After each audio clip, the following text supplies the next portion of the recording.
self-control. Her gravity is all that I know. She's over me. She's over me.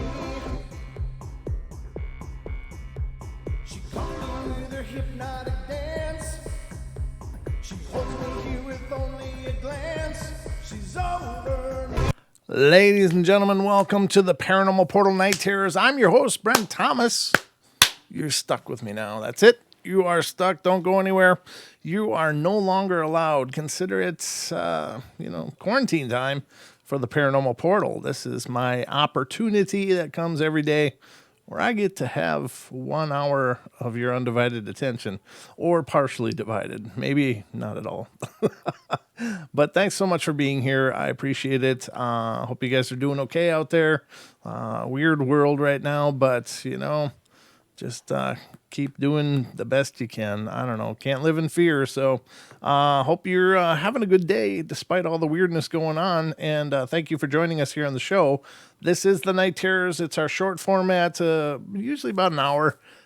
Ghost stories and call-ins are available. If anyone out there has something to share, feel free to call in. The number is 720-923-0500. Again, 720-923-0500 is the number for fun.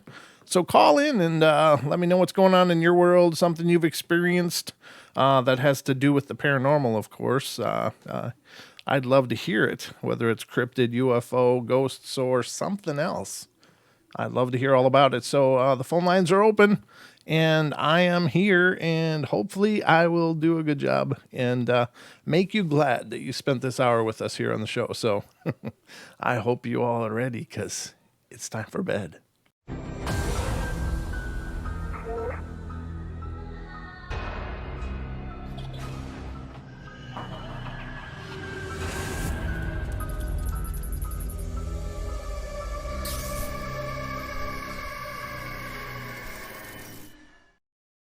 All right, ladies and gentlemen, we are now underway here on the Paranormal Portal Night Terrors, and hopefully you're all ready.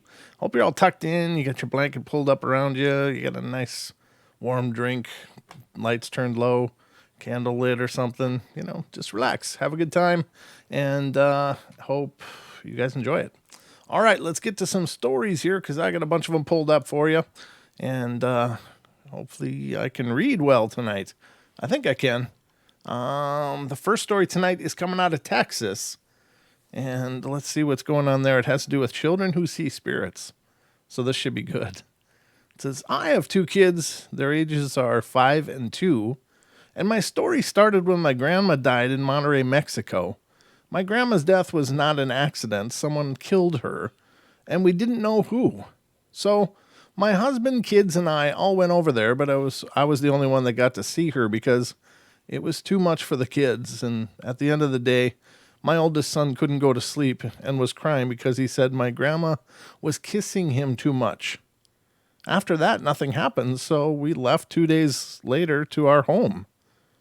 2 days had passed, and my son started to say that he would talk to and see his grandma outside when he played. Well, I thought it was my mom because he called both of them grandma. And I called her to see if she had come to see him, but she said no, and so I left it like that. The day after, he was saying how my grandma had died and who killed her. He said that she had told him that 2 police officers hit her in the arms and in her head, and he was saying all of this and touching where she had a dent in the left of her forehead. Well, he couldn't have known that because he didn't see her when we went. So I started telling my mom about this, and she said she had noticing that since he was a baby, he was special, but didn't have any proof until now. Now I know what all of that weird stuff in my other house was when my son was a baby. Well, thank you for letting me write this story. I have more real stories from my past and when my son was a baby. Wow, that is incredibly profound, but apparently there's no other stories attributed to this author, so that's unfortunate. How profound is that? Wow, that's so tragic though. Oh my God. But at least sounds like Grandma's okay, even though the ending wasn't so great. Yeah, that's tough though. But let's go to the next one here, and that is coming from Michigan. And this one's a long one. Oh my God. I don't. What the hell? This is not a story. This is a mini series. Let's see how long it is. I might be reading this for the rest of the show. God, it's going to take a long time. But I hope it's a good story. I'll read it to you because sometimes these long stories are just amazing. Sometimes there are a lot of fluff and narration and just a little bit of content, but we'll see what we end up with here. So sorry this is so long. I've recently begun completing or compiling notes in a journal about my house. Then happened across the site and thought I would post what I have so far. My house was built in 1864. From the time we moved into the house, we had occurrences. My son turned 2 the day we moved in and right away refused to sleep in his room. He told us he did not like the eye pops in his room. The best description we could get out of him was balls of light that moved around the room in a shooting star-like motion. And on many, many occasions, we sat in his room trying to figure out what he was seeing. I decorated his room in Noah's Ark stuff, which I could not keep on the walls. I had re-anchored the items several times, increasing the height each time, at first thinking my son had been pulling at the items. And finally, I removed the decor because I was afraid of them falling into one of the kids. It was around that time when my son had started having night terrors.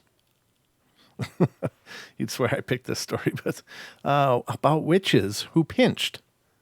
And it was around this time that there were several occasions I saw what I thought was my son's shadow running from one room to another or coming from the stairs only to find him asleep in his bed. We could hear, and often still do, what sounded like footsteps walking back and forth upstairs, mainly in my daughter's room, and sometimes this would last for hours or just several seconds. Sometimes it would sound as if someone was doing something up there, like moving things, but when we went up there, things were undisturbed. In October of 1997, I was awakened by a lady's voice calling my name about 3 o'clock in the morning. The voice was urgent, and I woke up and went up to check on the kids and could hear a hysterical child's cry outside on our brick area. Well, I found my son standing outside sobbing. He claims to have heard what he thought was his dad's voice calling him out into the front yard, and he said the door was unlocked, and when he got outside, a voice told him not to go to the front yard. He turned around and claims to have seen Jesus sitting there with an angel standing on either side of him, and he said Jesus held out his hands out to him and wanted him to sit on Jesus' lap. When he noticed he could see through him, which is when he got frightened and began to cry. After several days, my son claiming he saw Jesus, I asked him what Jesus looked like, and he stated he looked like the pizza guy. I thought he was referring to the kid who delivered pizzas to our house, and quite often, about a week or so later, we ordered pizza, Little Caesars. My son pointed to the box and said, Jesus was dressed like that. At that point, the kids and I had not attended church. Our family is not overly religious.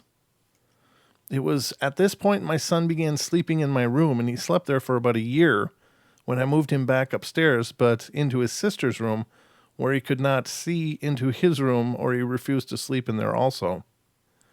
From 1996 through 2007, occurrences we have witnessed in the house have been shadowy figures, human shape, movement in rooms that were empty, jumping from the stairs into the middle of the dining room floor.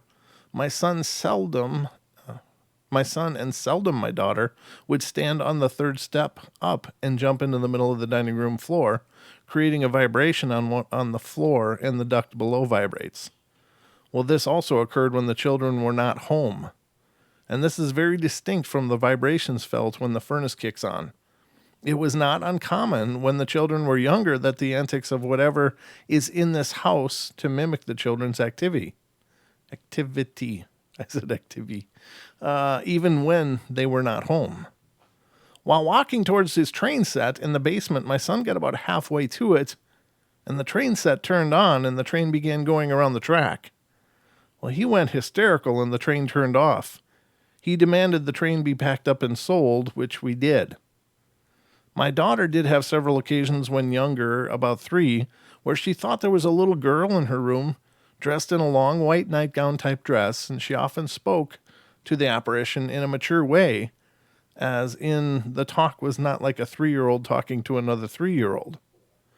I've felt and seen shadows crawl across my bed, and my son has felt things grab his hands and feet while settling into bed.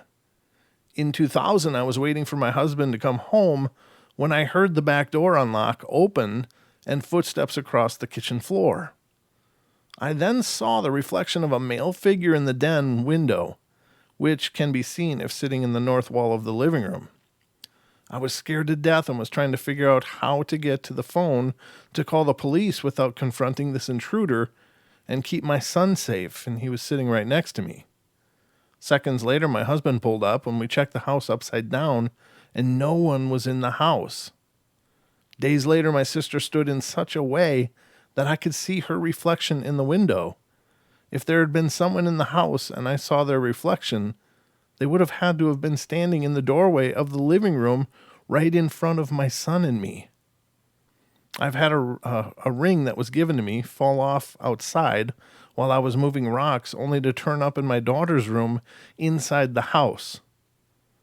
In the second week of October 2006, I was writing to my dearest friend about an upcoming event while sitting next to my daughter. I turned my left hand over, which is the hand I write with, and on the palm of my hand was a large cross with a smaller cross on both sides. That sounds like a familiar symbol that I've seen before. There was a downward arc underneath the crosses, as if the crosses were sitting on a hill. To the lower right, it almost looked like a head and shoulders of a body outline looking at the crosses. And I'd been using blue ink pen to write with, and this looked as if it had been done with lead pencil. It would not come off, though. My son called my sister over it, and she took a few photos with her camera, and by the next morning, it was gone. Of course, the biblical scene of Christ being crucified with the 2 thieves comes to mind, but I think there's another esoteric symbol that is very similar to that, but I can't remember for sure. The intensity began to increase in the fall of 2006. My daughter and I walked into the house, and when we heard a fierce growl, it was fierce enough that quickly I closed the exterior door, leaving us still outside, and peered through the window. My first thought was the sliding door in the next room had been left open and a dog had gotten in, and I carefully reopened the door, instructing my daughter to sit in the truck while I looked around. The sliding door was locked and there was nothing in the house. I had another incident of this growling while walking through my bedroom. The most severe case of it, though, was in February 2008. Christopher, my son, was in his room upstairs when I heard the most horrific scream from him. It was sheer terror. He came running down the stairs to which the stairway door was halfway shut.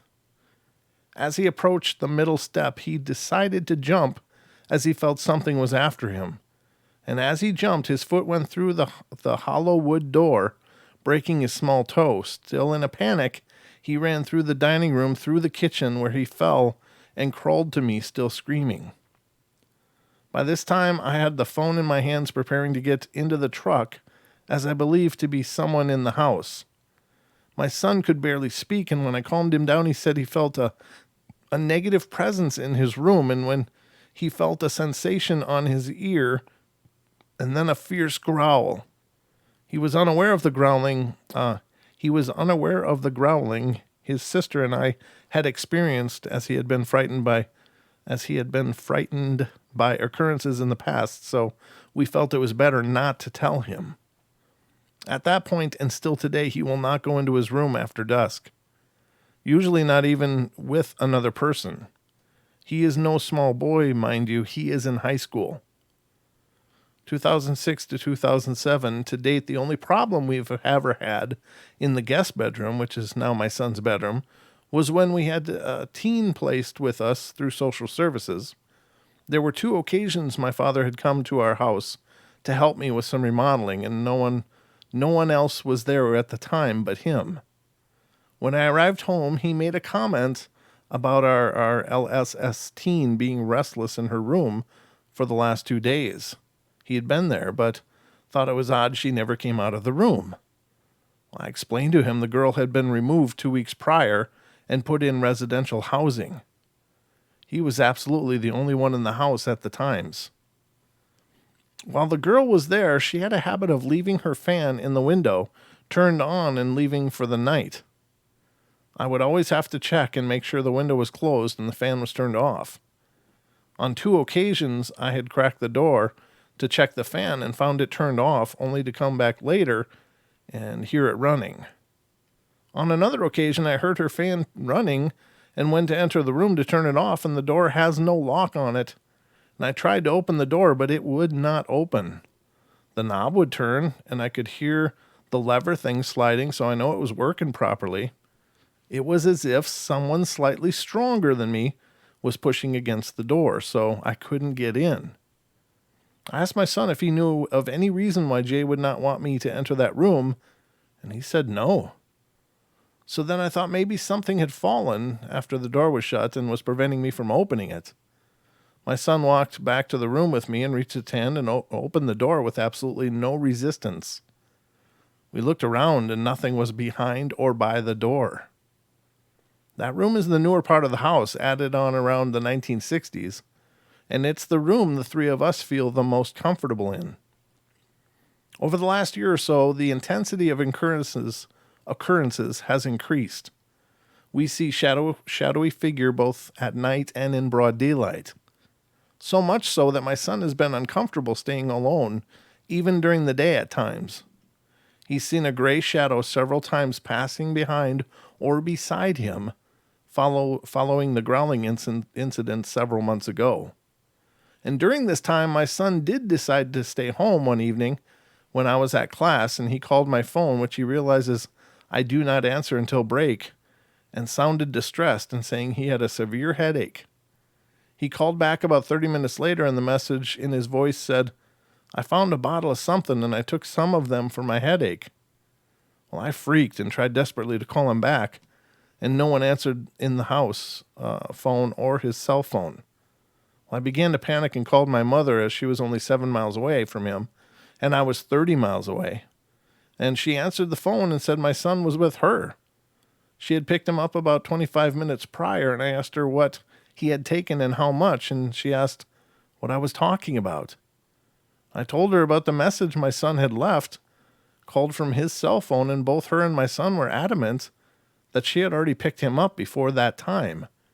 He had left his phone at home, and the only other message he had left was one that said he had called from his grandmother's phone, letting me know his grandmother came and got him. Well, I listened to the second message from my son's phone again, but the message was only static at this time. After several years, after much years, in fact, persuading from my sister, I agreed to let some friends of hers who do paranormal investigations come into the home. Unfortunately, they were only there for a few hours, as there was a severe thunderstorm. A few hours after the paranormal investigators left, because of the severe thunderstorm, the phone rang. It was a dear friend. Minutes later, the power went out. I had already prepared my lighting candles just in case, and I plugged in the traditional corded phone, awaiting my friend to call back, and I said out loud, "Please call back, please, please, hurry, call back." When I heard a voice, male, authoritative, say, "No." The cat must have heard it also, as her head turned to the direction of the voice, which came from the large dining room. I blew out the candles and left immediately. Several days later, I was walking through the dining room while talking to my grandfather about having the house blessed, and there was a very hot spot on the floor near the table. I took a look in the basement to make sure nothing was wrong. About 3 weeks after the paranormal people had been to the house, I had scheduled for a pastor to bless the house. The pastor and 2 other members came to the house, and the 2 days prior to the blessing of the house was so noticeably silent, so still. You could tell there was nothing there. The cat must have noticed this, as every 2 to 3 hours, she systematically sniffed and searched every single corner of the house, and then would hide under the sink. She did this for 2 days. The pastor and the guests came out and blessed every room and exterior doorway except the back sliding door, which he forgot, and I did not realize. He did not cast and stated several times that there was nothing in the house. Once he did state, however, in the small room of Christopher's that he did sense turmoil in that room, but then sort of retracted that to say there was nothing in the house. We all have been through the basement as a group during this blessing, and after the pastor and 1 guest left, my grandfather, the kids, and I showed my grandfather where the hot spot was on the floor, and when we went to the basement for further investigation, although everything has been updated in the house, my grandfather wanted to make sure everything looked right as far as his ductwork and wiring, and on the floor directly beneath where the hot spot was, it says Cinder, Sinder, a little toy from years ago that had come in a Taco Bell Happy Meal advertising a video game. I can't remember the name of the video game. I thought the toy had been thrown away years ago, and the toy is a Cinder from Fire. He had a little devil tail, and we all took it out to the trash and threw it away. That toy had definitely not been there when the 5 of us had been in the basement earlier. Where the toy was lying, we all walked over that very spot no less than twice. For several days, the house was silent with no feelings, and then one evening, the cat wanted to be let inside through the sliding door. I had this dreaded feeling not to open that door. The feeling was heavy, but I let the cat in the door anyways, and within minutes I heard footsteps in my daughter's room again, walking across the floor. Other than a few very minor noises and shadowy figures, the house had not been too disturbed. On Saturday, August 3rd, I was sitting with my computer in the living room when I heard a rattling noise in the box fan. I looked up just in time to see 2 little pebbles come shooting through the fan towards me. To date, my father, who does not believe in this sorts of things, has had experiences in the house where he thought someone was in the house only to find there was not. My sister has seen several shadows where she thought my children were home or entering the house only to find out they were nowhere around. One such incident did involve my sister running my daughter. One such incident almost did involve my sister running my daughter over with the car. Jesus. She was dropping my daughter off when she turned her head to look at something, and out of her sideways vision, she did clearly see my daughter walk in front of her car. Well, she turned her head straight forward, still seeing my daughter, or what she thought was her, out of her sideways vision to the left, let off the brake and the car edged forward, when suddenly my daughter was in front of her car. The car had edged forward enough where she lost her balance a bit, which caused her to lean on the hood of the car. It scared the 2 of them terribly. My sister still is adamant that she saw my daughter cross in front of her car the first time. This part is coming from November 14th of 2008. The paranormal people came out in late August, but the results this time turned up nothing.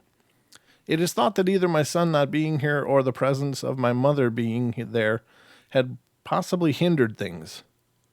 My mother and I have a very strained relationship, and the only thing I did notice when the paranormal people were there was while we were outside, I felt as if I was being watched by a rather innocent presence from the window of my son's, the guest, current bedroom. At first, the thought of it upset me because he feels so safe in that room. I did not want something now to begin bothering him. I'm glad to say that he's not experienced anything in that room. I should be getting the documents and tapes from both investigations shortly. I'm ashamed to say, day before the second investigation, I had purchased a Ouija board. Yeah, that's a bad idea in a pile of bad ideas. I am skeptical of them and still unsure whether they are prohibited.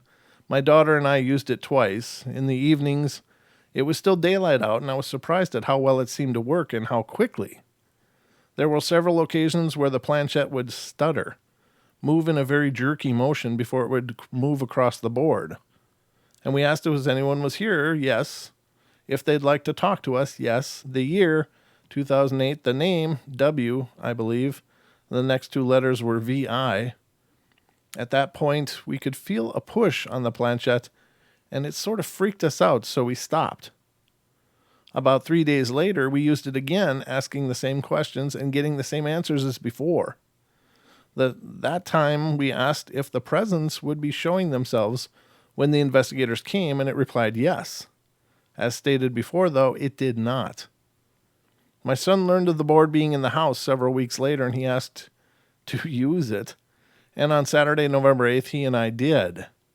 Because we had a guest in the house, we wanted to be discreet and began in my son's downstairs bedroom. Of course, we had a lengthy discussion about it since that room has always been a refuge for him, and me and my daughter as well. I was against it, however, he insisted, and I'm relieved to say nothing happened, not even a twitch. I think my son was relieved as well.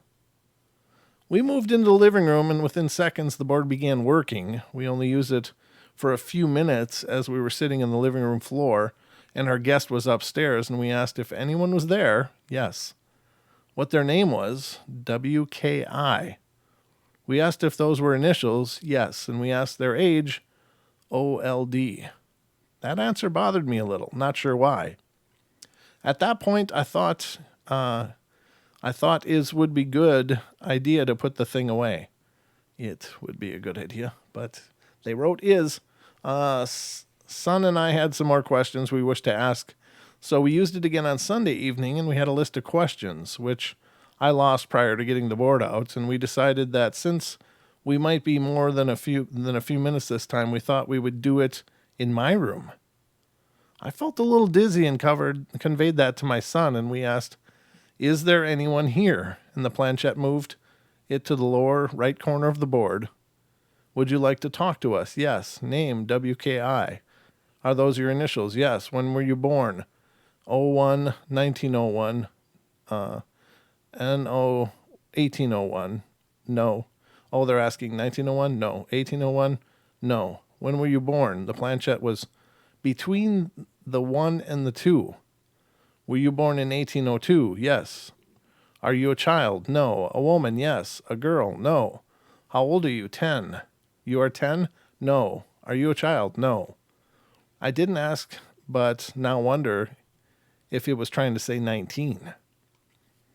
There were several occasions where the planchette would go between two letters, and the only other number next to the 0 and the 0 is a 9.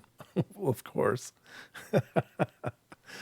Did you live in this house? No. Did you live in this land? Yes. Do you know the LaSalles? No.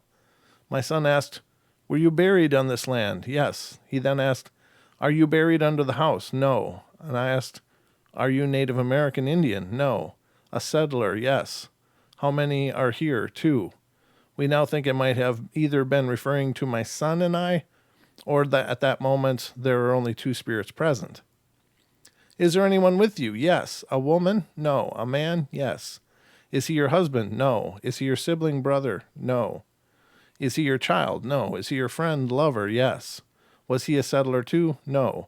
Did he live in this house? No. Is he a Native American Indian? The planchette moved between yes and no. Is he part Native American Indian and part white? Yes. Are either of you the one who growled at the cub and frightened him? No. Did you growl at my son? No. Did he growl at my son? No. Is he older than you? No. Is he younger than you? No. Is he the same age as you? The planchette moved between yes and no, more towards the no. Is there a child here as well? Yes. Did the child growl at the cub? I'm not sure what cub is. I'm not following that. No. Did we upset you? 3. No. Do you like us? Yes. At this point, the board began to slow down a bit. Do you like Heather? Yes. Do you like my son? Yes. Do you like my daughter? No. You do not like my daughter? No. Have we seen you? Yes. Are you related to us? No. My son asked, what is your name? C-O, and then a pause, and then K. Did you die of a disease? Yes. When we were finished, my son noticed how cold his fingers were from the middle knuckle to the fingertips. I think he was rather curious and even slightly upset by it, as he is never one to get the least bit cold. Naturally, we're still seeing shadows as before, and I usually catch them out of the corner of the eye, or there is a reflection on the glossy living room floor. I always caught a shadow reflection from the dining room mirror moving across the kitchen cabinet. Last night, November 13th, my daughter and I were in the kitchen, and she was tending to the dishes from the dishwasher when a plastic piece to the chopper fell, rolled to the kitchen window, which is the direction the floor slopes. Before it could hit anything, it changed direction and rolled back towards my daughter and me, who were standing at the sink. We just stood there and looked at each other. I asked my son what he thought of the information we had received from the board, and he and I had the same thought. The information may not be a total lie, but it's probably not total truth either. One of my favorite movies is about a Native American and a settler, so I'm not sure if it has honed in on that scenario. There's still a lot left. This is a long story, ladies and gentlemen, so I hope you're enjoying it so far, but I'll continue reading. I think we might be halfway. November 2008. A few days ago around 2 a.m., I was awake doing some computer work on my bed and heard many footsteps in my daughter's room.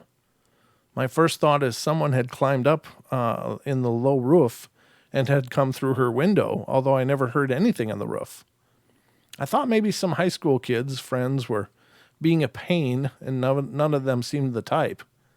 But that was the only thing I can come up with. I went upstairs and my daughter was fast asleep. Her windows were locked. For argument's sake, I searched her entire room, but obviously no one was there. December 2nd, 2008, while I was sitting in my living room with my computer on my lap, I suddenly smelled a floral, perfumey scent. I recognized the scent because it's the scent I own, Crabtree and Evelyn. And I have not worn it for months, and it is stored nowhere near the living room. After about 30 minutes, the scent was so strong, it actually was stinging my eyes, and they began to water. After I got up from the computer and washed my face, the watering stopped, and the smell did not leave the living room. Well, it was suggested by a friend that I might want to contact my spirit guide, whatever that is. So, after much research on the internet, that is, Googling the term for about 6 hours, I decided to give a half-hearted attempt while I was laying in bed last night. And I have to say, I did have a few unnerving moments. Excuse me. Hold on. I did the imagery suggestions I found on the net, sans the candles and other paraphernalia, and I was just creeped out by the thought of turning the scene into a whole ritual, and I have to say there was a few times when I actually felt I was close to knowing, visualizing, or whatever this being. However, my concentration would suddenly break, or I was freaked out by some of the sensations I was having, such as whispers, which I will return to in a moment, and the feeling of a vibration in my body or my surroundings.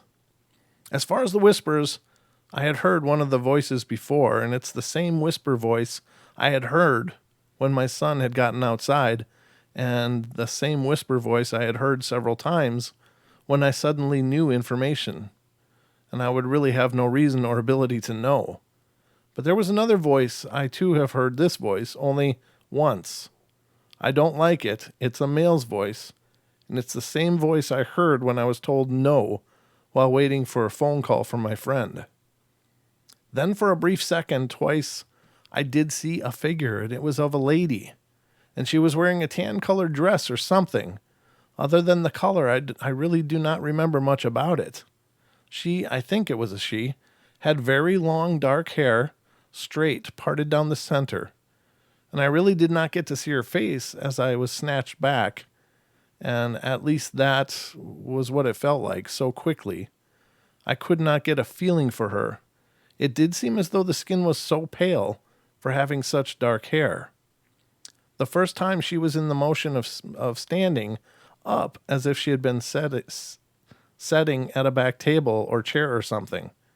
And as soon as her face began to turn my way, but that's when I was taken aback.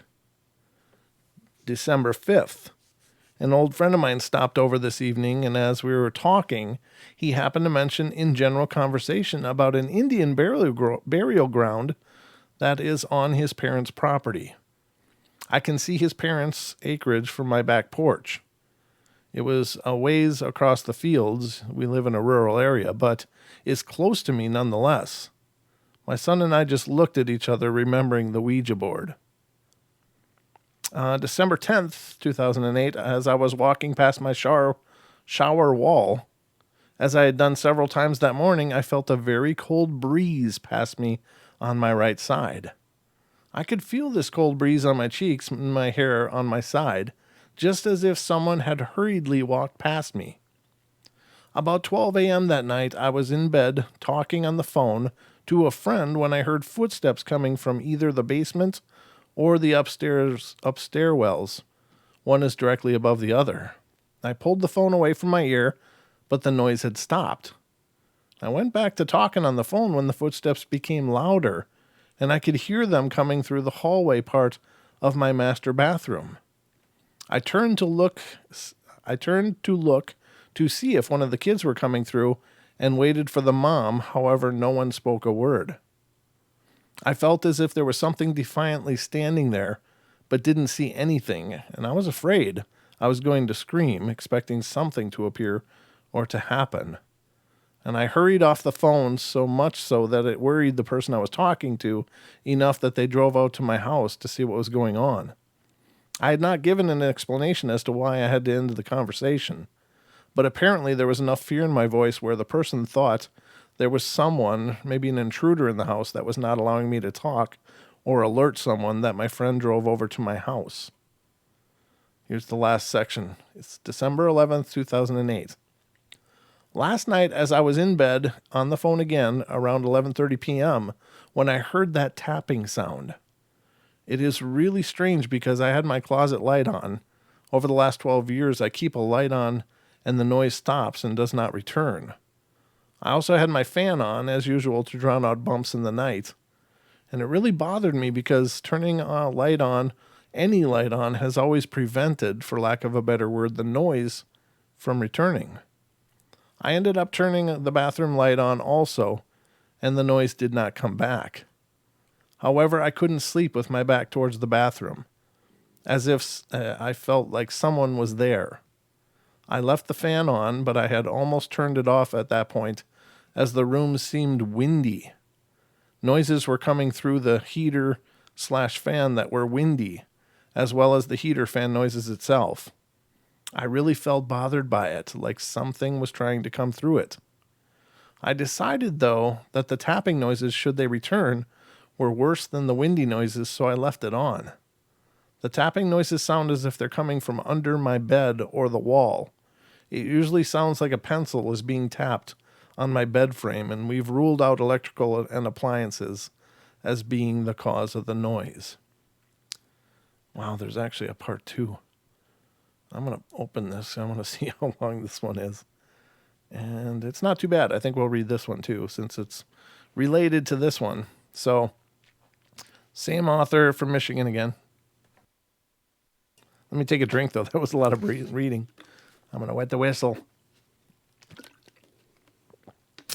All right, so it continues. Like I said before, I've decided to keep a journal of our experiences in our home, as we're trying to figure out what is going on and the best way to deal with it. This is a continuation of that journal. In the summer of 2006, I had 2 mirrored crosses. I had hanging as a decoration on the side of the mudroom window, and inside the frame of the window, the frame is very thick. At some point during the day, when the kids and I were out of the house, the bottom cross had fallen off the nail and was shut in the window. The thing is that it was standing up, as if it were propping the window open. The cross is now cracked at the bottom. And I've never had the window shut by itself before, nor has it since. In fact, you typically have to hit the pane in order to open or shut the window, and it still takes some force to move it. To date, we have seen many shadowy figures. Years ago, when the children were small, we consistently saw one that we often thought was my son, only to be able to confirm it was not. In the last year, I have seen one several times that at several times I had mistaken for my daughter. The height, hair length, gestures were very similar to hers, only to realize my daughter was not at home. My sister has experienced this one several times as well. My son has seen figures during the day. One of them in particular really bothers him. He began seeing it the day after it was believed he had made the phone call to me that my mother and he swear he did not make. He claims the figure is dark, stands about his height, maybe a little taller, 5'8", and has a hooded top too. As he described it, similar to a hoodie, he claims the entity will stand there until or paces behind him from several feet away, until he turns around, and he says it has never gotten closer than maybe 8 feet to him. My son does not like this, and it seems to think this is the entity that growled at him. The longer it takes for my son to acknowledge the thing, the longer it seems to linger. Once he does, I guess it disappears. An excerpt from a response I received, not sure if this gives any more insight. A few things my sister had picked up is when we seem to have an increase in the severity of activity when, one, there is more than just the 3 of us living in the house, me and my 2 children, and 2, a week or 2 before something is going to happen. For instance, we just had about a week and a half of seeing shadows, hearing heavy footsteps in parts of the house we normally don't hear them, and feeling a strong negative presences. And lo and behold, my children's paternal grandfather. I don't know, that read real choppy to me. A few things my sister had picked up on as we seem to have an increase in the severity of activity when, 1, there's more than just the 3 of us living in the house, me and my 2 children, and 2, a week or 2 before something is going to happen. For instance, we just had about a week and a half of seeing shadows, hearing heavy footsteps in parts of the house we normally do not hear them, and feeling a strong negative presences. And lo and behold, my children's paternal grandfather. I don't understand any of what that whole paragraph was saying. That was odd to me. Sorry, I wish I could explain it better, but I don't know what the person's trying to say.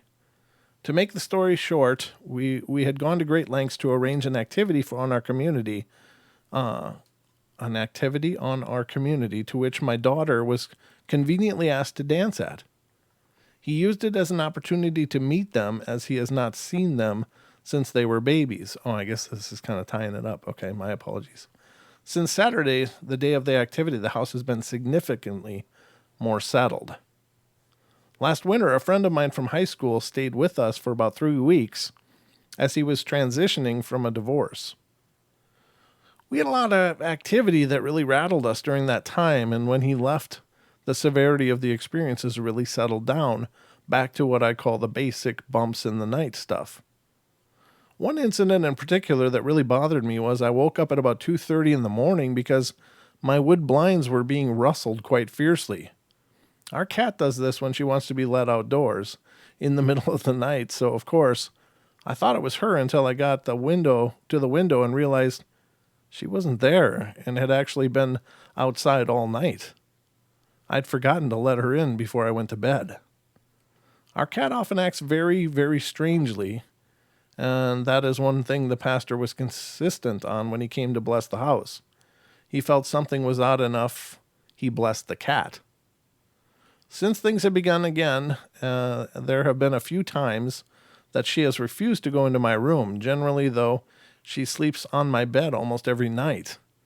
We've had a few occasions where she has not allowed the kids to get off the stairs or me to get out of the bedroom.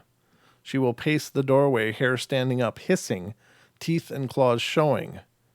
If you go to step over her, she will grab right onto you and tear into you.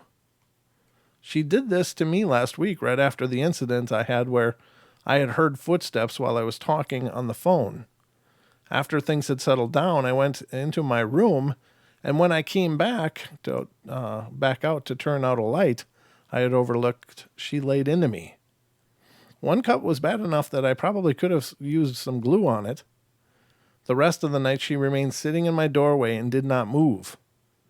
We've had to lock her in a room several times when people have entered the house, as she will scratch, bite, and chase our guests. That's terrifying. Since the house blessing, which, as I said in the last post, ended up only being a temporary fix, she cries all of the time and walks around hissing inside and out. But the vet says she's fine. Wow. I know that sometimes pets can become the targets for negative presences, and there's several occasions where spirits will actually attack animals first. And I suppose if it's a negative presence, it may be trying to get rid of the things that could see it. I don't know. I'm sorry, is the stream lagging, guys? I don't know what's going on with YouTube, or at least on this application that I'm using, but my application looks all fine and happy and green and good, but as far as the stream strength, but when I look at the YouTube studio, it shows a red bar. So I'm hoping it's not bad. It's a good stream. Okay, good. I'm glad. But it's giving me a red bar like, oh, your stream sucks. So, okay, good. Thank you guys. I appreciate that feedback. Thank you very much. But yeah, that was a good couple of stories, and literally they brought us like 3/4 of the way through the whole show. Oh man. But I hope you guys enjoyed them. I know those long stories can be a bit of a marathon, but I love the content, and I love the amount of information that they hold, because if someone's going to take that much time to write, and obviously this is not an author, this is not a person that writes for a living, so it definitely feels credible to me in reading it. And I certainly hope, these stories this story tonight was from 2008, so it's quite old, but I hope they got it sorted out, or whatever they had to do, because you can't live like that, and that's a situation where you definitely have to find help. So very regularly we hear from people reaching out to us here on the show, and I will extend that to all of you as well. If you're dealing with something negative and you need help with it, let us know. We have several people we're in contact with that will help in any way they can. They don't need to come to your house to do it either. So Sean being one, there's Barb Charlton is wonderful for helping with stress of living in a paranormal environment. She deals with the PTSD that can happen because of it. And so there's many people that have reached out. Deb, of course, will help. Dee has offered herself to help as well. So, we have options, ladies and gentlemen, of people that will be happy to help you if you're dealing with something really dark and heavy. So reach out to me. I just got someone from the same community I'm in reach out to me just the other day, and I'm waiting to hear back from them. But, it's very terrifying to deal with something like this. And I think it's an incredibly isolating experience. You really don't, it's really not apparent, especially in our society. In some societies around the globe, there's always, people that are just known to be dealing with spiritual stuff. In many traditions, whether it's more shamanic or if it's like a spiritual leader in whatever religion, they deal with this stuff pretty openly and regularly. But, in our Western religions, namely Christianity, it's kind of something that's hush-hush, and you don't really talk about it. And a lot of people don't feel comfortable talking about it. But I know there's several people in Christian religion also who will, who do deal with these things. But, as far as blessings and stuff, those are powerful. But sometimes you actually have to exorcise an area. And exorcisms can be hard in the Christian tradition to find someone that'll do it. And that's too bad. I think that's too bad because, there's a lot of devoted followers of Christianity. And I think that those spiritual leaders need to embrace that sometimes there's just dark things around they got to deal with. I mean, it's great when you can just do church socials and have coffee hour and, just show up and do a sermon or two. But sometimes they got to get their hands dirty and they got to get out there and help these people. So I don't know why there's such a reluctance for, some, and not all. There's some people that are very open and about their abilities to help in a religious context in Christendom. But, in a lot of the more strict traditional churches, it's hush hush. It's a whispered thing. So, but just my 2 cents on that. I just think it's really important that people have help available. And so if you're dealing with something like that, you just let me know. I'll get you in contact with any one of those people. Talk to me and let me, help me understand what you're dealing with, and that'll help me understand who can help you the best. So thank you very much. And it's pro bono. There's no charge on this stuff. These people do it out of the goodness of their heart. All right, let's go to the next one. This one is coming from California. This one's not nearly as long. Thank goodness, because I couldn't read many more of those tonight. It says, I'm going to be Frank. Hi, Frank. Nice to meet you. Bump. Thank you. You can tell I got a little one, don't you? Can tell I got a young child at home, don't you? Yeah. It kind of shows every once in a while. It says, my boyfriend asked me to come stay with him at his friend's house for a little bit. He had to feed the cat and the dog while his friend was away, kind of like house sitting. I remember him saying how something to the effect of, I want you to come because I'm afraid of ghosts and stuff. I didn't think very much of it. At the most, I thought he was just joking around. Well, we fed the cat and dog and we turned on the television, and this is where things started getting weird. The otherwise very quiet dog started freaking out, barking at something down the hallway. My boyfriend got up to see what it was, but he couldn't find anything except a door opened that he made sure was closed last time. Last time he got up, and later we were starting to get naughty on the couch when the dog started growling at something, but there was nothing there. Let's just say it creeped me out enough to kill the mood. A little later, my boyfriend went to the bathroom and came back shaking. I've never seen him like this, and I asked him what was wrong, and he said he was having an asthma attack and not to worry about it, and he sat back on the couch, and we watched television until about 2 a.m., and I was getting ready to leave, and I asked him if he was staying there overnight, and he replied, absolutely not. I asked him why, and he told me to follow him down the hall to see one of the bedrooms, and he points to where he had put the cat food on the counter after the cat had eaten half of the food, and he only wanted the cat to eat half at the time. Now, the cat food was sitting on the floor again where he had originally had it, and when he first put it out for the cat to eat. Then he pointed to the bed, and I couldn't believe what I saw. There were 3 jackets, one inside the other, hanging perfectly from each one of the 4 posts of the bed. I asked him if they were there before, and he said no, and half yelled, I did not do that. He said, I wasn't having an asthma attack earlier. I just didn't want to tell you about this until we had to leave. He told me that his friend had mentioned to him that the house may be haunted, and I had thought he was joking around when he said that he was afraid of ghosts, but he really didn't want to house sit there alone. We left, and I started crying on the way home because I was really freaked out. Yeah, that's that's terrible. That's not good. Excuse me. Jake and Cha-Cha share a brain. Good luck with that, guys. All right. So, by the way, Jake, I caught your guys' stream, and I caught the mention of some paranormal portal thing you guys are working on. So I'm pretty excited to see what's going on over there. I can't wait to see what you guys whip up next.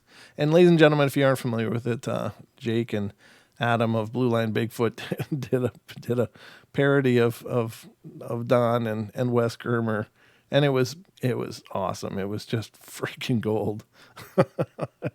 It was about the funniest thing I've ever seen. Jake, you nailed Don. I just want you to know that you really nailed him. You really captured his essence, and I can't wait to see you do it again. So, the me portrayal, I'm I'm a little hesitant about, because I don't know how that's going to work. But be nice. That's all I can say. Be nice, man. You guys did great, though. Yeah.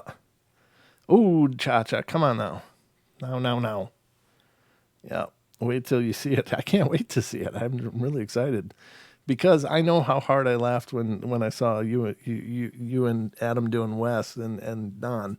So I've never had anybody impersonate me before, so I'm not sure what to expect. Anyway, but well, I guess we'll find out. When's that coming out, Jake? When are you guys going to let that one out to pasture?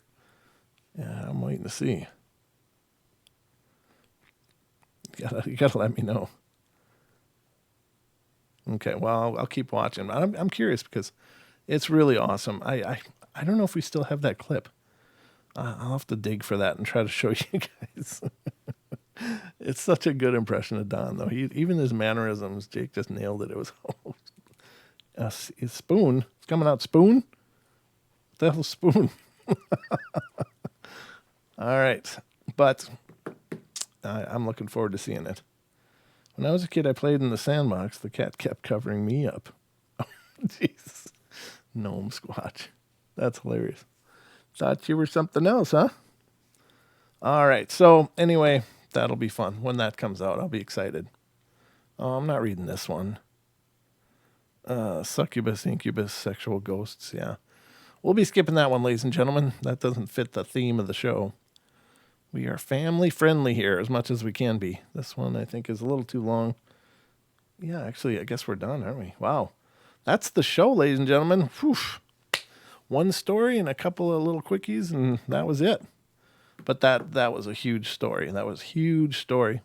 And I hope you guys enjoyed it, though. But thank you so much for being here with me for the Night Terrors. I hope you've enjoyed this journey through the Paranormal Portal and have arrived safely on the other side. We'll be back tomorrow, of course, 7 p.m. Pacific time, 7 days a week. There's always a portal going on, so keep checking back, because there'll always be new ones every night as it stands. So there's some things coming up, so I'll give you more announcements when I have details, but just know that there's some exciting stuff in development on the Paranormal Portal. So anyway, guys, love you all. Be good, be kind, be nice, take care of each other. Help each other out. Find the magic in every day. And remember to laugh as much as you can, and wash your hands. All right, guys. We'll talk to you soon, and have a great night. Thank you again, and sweet dreams.